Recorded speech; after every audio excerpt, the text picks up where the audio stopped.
High up in these jagged peaks where the air is thin, adventurous souls have always sought to touch the very ceiling of our world. It reminds us of folks like Frank Wells, that big Disney boss who traded his business suit for climbing gear to chase snowy dreams. Then you had Sandy Hill Pittman, a wealthy socialite from the city, who decided she wanted to swap high society for high-altitude thrills. What started out as a simple hobby quickly turned into a burning fire, transforming her whole life into a quest for the highest peaks. Now folks say human beings simply were not built to survive above 26,000 feet in that cold place they call the death zone. On a crisp afternoon in May 1996, Sandy finally stood right on top of the world, celebrating a victory she had chased forever. But getting there was a mighty long road, seeing as she had tried and failed to conquer this mountain 2 times in years past. She spent a small fortune trying to climb the treacherous Kangshung face, hiring the absolute best guides money could buy to lead the way. Frustration boiled over one time when she ripped a gold necklace right off her neck and tossed it deep into the snowy white abyss.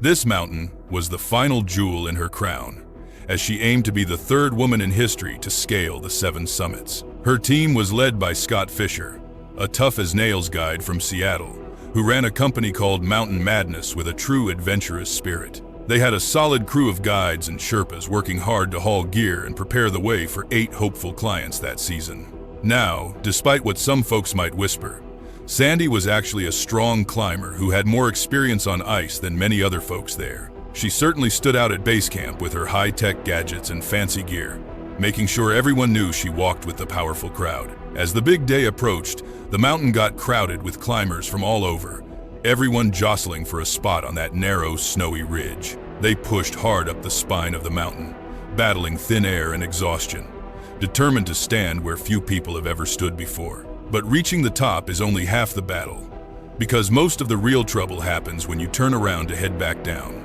Sandy was running on empty by the time she started down, her energy drained away by the brutal cold and the lack of oxygen. Other climbers were fighting their own battles nearby, and it became clear that this mountain was about to test them like never before experienced. She could barely put one foot in front of the other, collapsing into the deep snow as her strength finally gave out on her. Charlotte Fox stepped in with a desperate measure, pulling out a needle to give Sandy a powerful shot that might just save her life. That sharp needle went right through layers of heavy down suit and fleece, delivering a potent medicine to wake up her tired, frozen body. Then the weather turned mean as a snake, blinding them with white snow and forcing everyone to scramble down those slick, icy, fixed ropes. They wandered lost on the South Col, unable to see their own hands in front of their faces as the storm swallowed them whole. Huddled together in a tight pile on the ice, they shook uncontrollably while trying to share whatever warmth they had left in their bones. Around midnight, the storm broke and the stars came out,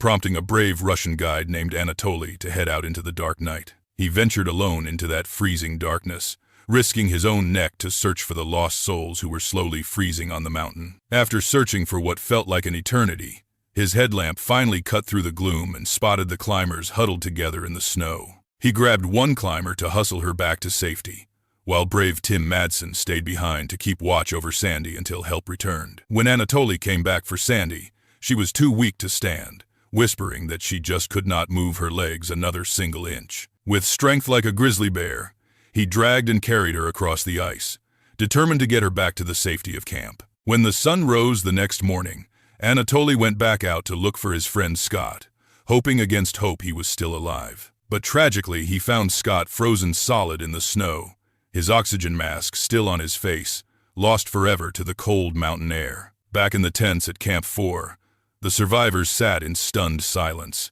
their minds reeling from the horror they had just lived through. As they limped back down to base camp, heavy news arrived that Rob Hall had also perished high up on the treacherous South Summit. Folks heard the heartbreaking story of how Rob patched a call through to his pregnant wife, saying his last goodbye before the end came. The death toll climbed to 8 lost souls that season, and a somber memorial service was held to honor those who never came home. Before heading down, the group made a solemn pact not to speak a word to the press until everyone was safe off the mountain. But the minute they reached the town below, Sandy wasted no time charting a pricey helicopter to fly her out of that rugged valley. She paid thousands of dollars for her own ride out, leaving folks wondering why she did not help organize a ride for the team. She made a beeline for the hotel phone in Kathmandu, fielding calls from reporters while her teammates were still shaking off the mountain dust. While others were nursing their wounds, she was spotted lounging by the pool, soaking up the sun like she had not a care. When the gang finally gathered for a group picture,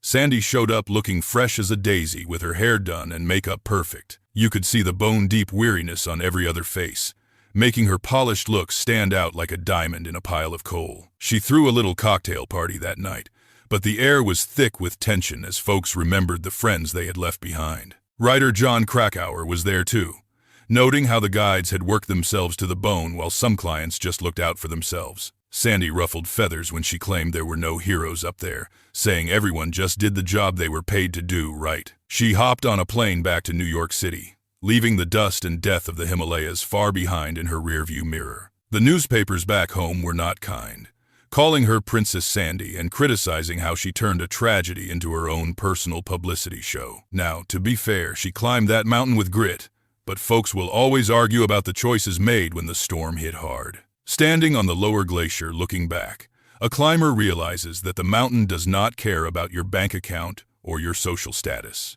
Those ancient peaks have stood watch for millions of years, silent witnesses to the triumphs and the tragedies of all who dare to climb. In the end, all that remains are the ghosts of the past and the cold wind that blows forever across the roof of the world. Every step you take on that crunching blue ice is a gamble, knowing one wrong move could send you sliding down into the deep. Colorful prayer flags whip in the wind, sending out silent hopes and blessings for every soul trying to survive in this harsh, unforgiving place. Breathing through a mask becomes your only lifeline, as that precious oxygen hisses softly to keep you alive where the air is razor thin. You put your whole faith in a thin nylon rope, holding on tight as the wind tries its best to blow you off the mountain. Under a blanket of stars so bright they hurt your eyes, the mountain sleeps in a frozen silence that feels both beautiful and terrifying. One look down into a bottomless crevasse is enough to remind any climber that the mountain has plenty of dark places to hide you. Even the simplest task like pulling a zipper becomes a war,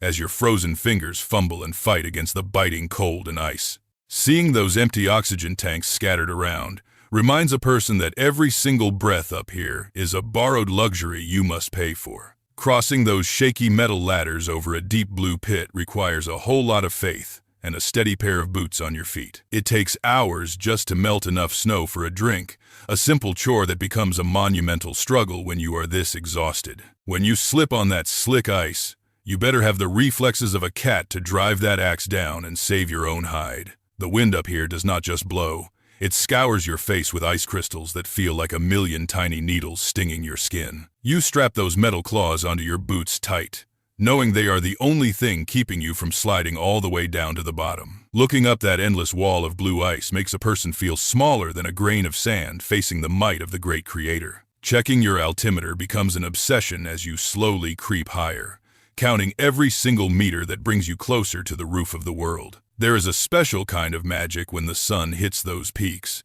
painting the snow in colors that make you forget the biting cold. One minute you are walking with friends, and the next the white fog swallows you whole, leaving you alone in a world of pure white. That heavy pack on your back feels like it weighs a ton, pulling you down toward the earth while your spirit tries to soar high. Nothing is more frustrating than reaching for a drink only to find your water has turned into a solid block of useless ice once again. When that radio goes silent and all you hear is static, the loneliness hits you harder than a freight train coming down the track. You have to shovel snow constantly just to keep your flimsy shelter from collapsing, fighting a battle against the elements that never seems to end. Under the light of a silvery moon, the mountain looks peaceful enough to touch, but do not be fooled by its quiet and cold beauty. You rub your hands together until they burn, terrified that the frost is going to take your fingers if you stop moving for 1 second. Moving through those towering blocks of ice is like walking through a loaded trap,